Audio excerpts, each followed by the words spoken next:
বাংলাদেশে হঠাৎ বেড়েছে স্ক্যাবিস নামের খোসপাচড়া জাতীয় ছোঁয়াচে একটি রোগের প্রাদুর্ভাব। প্রতিদিনই হাসপাতালগুলোতে এ রোগে আক্রান্ত রোগীর ভিড় বাড়ছে। স্ক্যাবিস একটি প্যারাসাইটিক বা পরজীবী চর্মরোগ।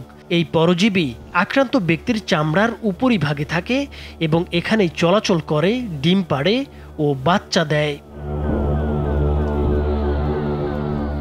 স্ক্যাবিস হয়েছে এমন কারো সরাসরি সংস্পর্শ, আক্রান্ত ব্যক্তির জামা কাপড়, বিছানা, তোয়ালে সহ ব্যবহৃত জিনিসপত্রের মাধ্যমে জীবাণু একজন থেকে আরেকজনের শরীরে ছড়ায়। এটি এমন একটি রোগ যা কোনো পরিবারের একজনের সংক্রমণ হলে পুরো পরিবারের চিকিৎসা নিতে হয়, কারণ এই খোসপাচড়া একজনের দেহ থেকে আরেকজনের দেহে দ্রুতই সংক্রমণ ঘটে। স্ক্যাবিসের সঠিক চিকিৎসা না হলে এর কারণে কিডনি বিকল হয়ে যাওয়ার শঙ্কাও প্রকাশ করেছেন চিকিৎসকরা। সবচেয়ে ভয়াবহ ব্যাপার হচ্ছে এই পরজীবী শরীরে প্রবেশের 2 থেকে 3 সপ্তাহ পর এ রোগের লক্ষণ দেখা দেয়। স্ক্যাবিসের প্রধান উপসর্গ হলো এ রোগে আক্রান্ত হলে পুরো শরীর প্রচণ্ড চুলকাতে থাকে। শরীরের বিভিন্ন ভাঁজে ভাঁজে, যেমন 2 আঙ্গুলের ফাঁক, কোমর, ঘাড়, নিতম্ব, যৌনাঙ্গ, হাতের তালু, কবজি, বগলের নিচ, নাভি ও কনুয়ে এ রোগের সংক্রমণ বেশি হয়।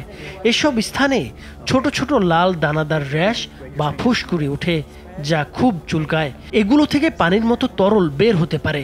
সাধারণত রাতে চুলকানি বেশি হয়। চিকিৎসকরা বলছেন স্ক্যাবিসের 2 ধরনের চিকিৎসা দেয়া হয়, একটা প্রতিরোধমূলক, আরেকটা প্রতিকারমূলক চিকিৎসা। সাধারণত প্রতিরোধমূলক পরামর্শগুলোই চিকিৎসকরা বেশি দিয়ে থাকেন, যাতে স্ক্যাবিস না হয় বা না ছড়ায়। এ রোগে আক্রান্ত হলে চিকিৎসকরা যে প্রতিকারমূলক পরামর্শ দিয়ে থাকেন সেগুলো হলো সবসময় পরিষ্কার পরিচ্ছন্ন থাকতে হবে। স্বাস্থ্য রক্ষার প্রথম শর্তই হলো পরিচ্ছন্নতা। প্রতিদিন গরম পানি দিয়ে গোসল করতে হবে। পরজীবী দূর করতে গরম পানিতে গোসল জরুরি। গোসলের পর শরীর ভালো করে শুকিয়ে নিতে হবে। ভেজা শরীর পরজীবী বসবাসের উপযোগী, তাই শরীর শুকনো রাখা জরুরি। চিকিৎসকের পরামর্শ মতো লোশন বা ক্রিম ব্যবহার করতে হবে। গলা থেকে পা পর্যন্ত লাগিয়ে 8 থেকে 12 ঘন্টা পর আবার সাবান দিয়ে গোসল করতে হবে। চিকিৎসকের পরামর্শ অনুযায়ী মুখে খাওয়ার ওষুধ খেতে হবে। মুখে খাওয়ার ওষুধও গুরুত্বপূর্ণ। পোশাক, চাদর, তোয়ালে গরম পানিতে ফুটিয়ে পরজীবী মুক্ত করতে হবে। জীবাণু নষ্ট করতে কাপড় ফুটিয়ে ধোয়া দরকার। প্রয়োজনে পোশাক আয়রন করে নিতে হবে, কারণ জীবাণুগুলো কাপড়ে লেগে থেকে সংক্রমণ ঘটায়। ঘরবাড়ি নিয়মিত পরিষ্কার করতে হবে।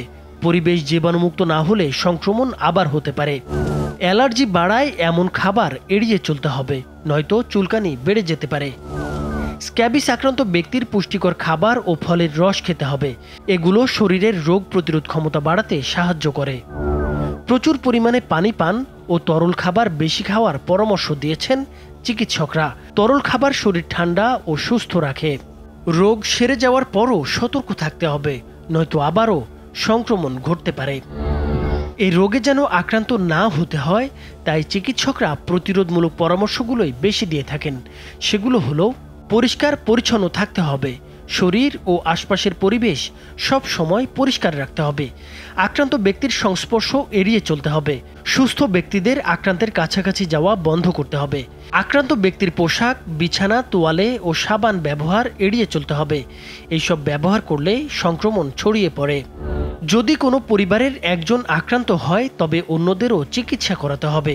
ঘনবসতিপূর্ণ স্থানে স্ক্যাবিস দ্রুত ছড়ায়, তাই সতর্কতা জরুরি। এ রোগের চিকিৎসা ঠিকমতো না নিলে দ্বিতীয় সংক্রমণ ঘটে।